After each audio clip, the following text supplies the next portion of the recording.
Ah elah, pengawal malah gagal untuk menangkap penyusup yang sudah menempelkan jimatnya. Sedangkan Yori baru menyadari jika kekuatan Gangchol masih belum mampu menangkal kekuatan si roh delapan kaki. Gangchol lalu mencoba kembali menusuk makhluk itu dengan sekuat tenaga. Namun ia malah dicengkram oleh lengan menyeramkan makhluk itu hingga akhirnya Yori bertindak, membuat perlindungan untuk Gangchol. Raja pun turun tangan mengeluarkan batu penangkal hantu lalu menempelkannya ke tubuh si makhluk. Dan Gang Chori juga menebasnya. Roh delapan kaki pun kalah. Ia langsung menghilang. Sedangkan Ibu Suri mengetahui jika diam-diam Ratu sedang mengandung lagi. Kini kamar pangeran kecil dijaga dengan ketat dari berbagai pertahanan termasuk juga dari Yori. Sedangkan Raja kini penasaran, sebenarnya lensa kaca miliknya itu apa? Yori pun mulai menjelaskan jika itu adalah batu pelindung. Makanya selama ini Raja baik-baik saja dan itu dimiliki oleh dukun Nopdok. Jadi bagaimana Raja bisa mendapatkan benda itu? Dan baru diketahui jika Nopdok adalah dukun kesayangan nenek Raja. Dan Raja diberikan batu itu oleh dukun Nopdok yang baik hati. Sungguh takdir yang aneh karena Nopdok adalah neneknya Yori. Yori jadi bertanya-tanya apakah neneknya sudah memprediksi jika akan ada ancaman bagi keluarga kerajaan kelak. Makanya nenek memberikan batu itu pada Raja. Gangchol jadi melemah karena sudah melawan roh delapan kaki. Ia pun berendam di sungai untuk memulihkan kekuatannya. Dan jahatnya kebangetan. Saat si dukun buta tahu tentang kehamilan ratu, si buta pun kesenangan. Ia lalu mengeluarkan benda mengerikan yang akan membantunya untuk menyembuhkan roh delapan kaki, yaitu dengan memakan janin ratu. Gawatnya, si dukun buta kini juga sudah tahu identitas Yori, dukun muda yang sudah berani melawannya. Dan meski sedang kesakitan, tapi Gang Chori tetap menjemput Yori untuk pulang bersama. Lalu lewatlah seorang pejabat yang anehnya Yori bisa merasakan bau Imugi di pejabat tadi. Dan ternyata masih ada Imugi satu lagi, yaitu Bibi, adiknya Gang Chol. Sedang mencari-cari, keduanya malah bertemu dengan si menteri perang. Dan karena terus saja sombong dan kasar, jadi Gang Chol pun memberikan pelajaran, membuat angin puting beliung dari tangannya. Si menteri pun terbawa jauh oleh angin itu. Yori awalnya terkejut, tapi saat tahu jika orang itulah yang telah menewaskan Yungap, ia jadi bangga kepada Gang Chol. Imugi yang bernama Bibi sekalinya muncul malah memakan jiwa pejabat yang sudah berusia 60 tahun. Pejabat yang memang pantas dimakan, rasanya lezat karena orang tua itu penuh dengan kejahatan dan keserakahan. Awalnya Bibi tak mengenali penampilan barunya Gang Chori. Ia sungguh terkejut juga keheranan. Bibi lalu menyembunyikan diri jika ia hanya butuh memakan 12 jiwa orang tua lagi untuk menjadi seekor naga. Gang Chori merasa iri dan ternyata Bibi tahu cara agar Gang Chori keluar dari tubuhnya Yungap. Hanya dengan menghancurkan tubuhnya Yungap sendiri. Cara yang sungguh sangat sederhana. Namun baru saja akan dicoba, Yori datang menerjang. Pokoknya hal itu tidak boleh dilakukan. Karena kini sudah tahu cara keluar dari tubuhnya Yungap, Gang Chori akan ikut bermain dulu. Ia mengatakan pada Bibi akan ikut bersenang-senang hingga Yori menyerahkan diri seutuhnya pada dirinya. Barulah ia akan menewaskan Yungap. Rencana yang sungguh licik dari seorang Imugi.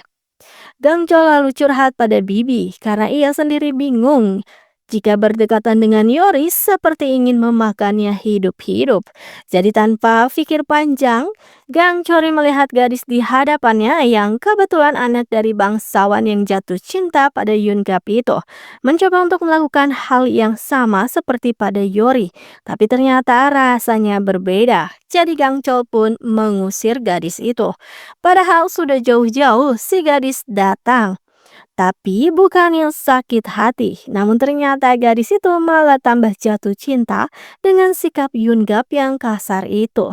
Dan akhirnya Gang Chori mengerti sendiri jika hatinya hanya berdegup kencang pada Yori seorang.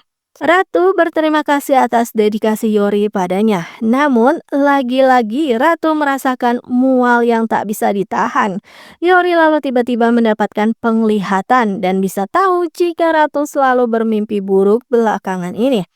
Ratu pun akhirnya bercerita jika ia didatangi roh menyeramkan yang mengeluarkan cairan hitam pekat lalu membanjiri seluruh wajahnya dengan cairan itu. Mimpi yang sangat terasa nyata. Yori mulai menggeledah kamar Ratu dengan teliti, tapi semua tampak bersih dan baik-baik saja. Lalu perhatian Yori tertuju pada bantalnya Ratu, dan sungguh tak disangka karena di dalamnya ternyata ada barang yang sangat mengerikan, yaitu sebuah tengkorak. Sementara itu si menteri perang ternyata tersangkut di pohon yang entah berada di hutan mana. Namun akhirnya ia berhasil juga kembali meski dengan cedera kaki.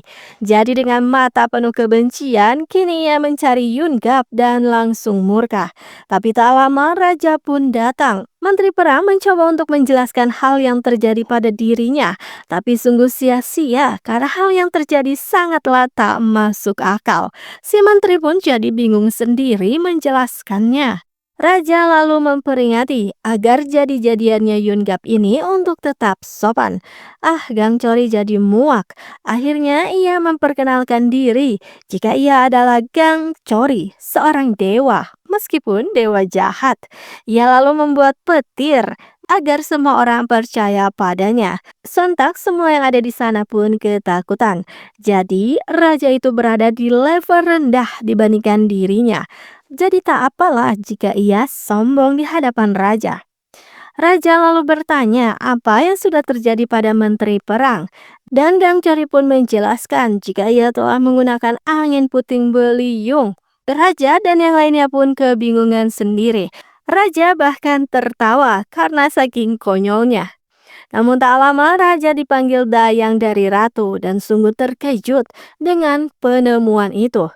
Ditambah raja juga baru tahu jika ratu sedang mengandung. Yori lalu menemukan jimat di dalam tengkorak itu. Tujuannya tentulah jelas, yaitu untuk membahayakan anak di kandungan ratu. Tentu saja hal ini membuat raja murka. Beliau memerintahkan untuk menangkap semua dayang dan pelayan di kamarnya ratu tanpa terkecuali.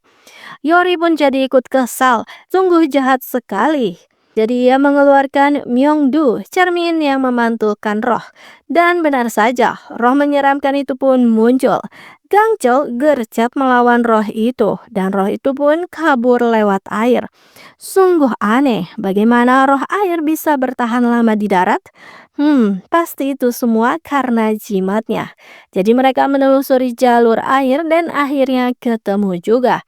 Yori memulai ritual pemanggilan roh air itu, sedangkan Gangchol bertugas memegang kainnya. Namun ternyata roh itu kuat juga, sampai menyeret keduanya ke dalam air dan mulai menyerang mereka.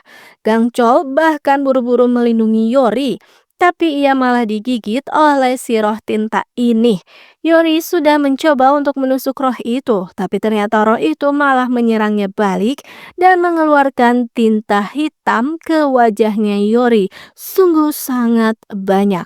Seru banget, tapi ternyata episode 6 malah berakhir di situ.